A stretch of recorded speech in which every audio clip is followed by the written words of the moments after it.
The probe discovered high-value gems bought and sold multiple times, often wildly inflated above market prices, in order to facilitate movement of the loaned funds.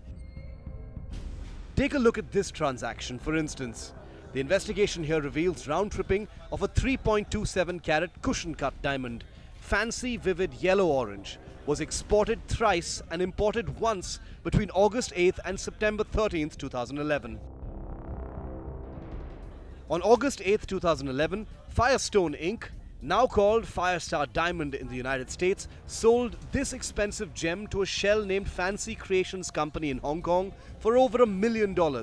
Some 2 weeks later, Nirav Modi's solar exports in Mumbai exported the same diamond back to Firestar for around $183,000, roughly $900,000 lower than the previous transaction.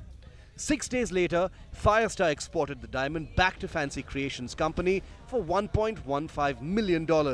And after 2 weeks, Nirav Modi's AJAF in the US sold it to World Diamond in the UAE for $1.21 million.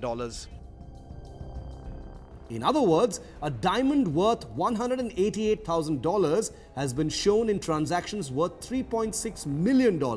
That makes its overall value in 4 transactions to 20 times its cost. These inflated sales were used to secure more bank credit.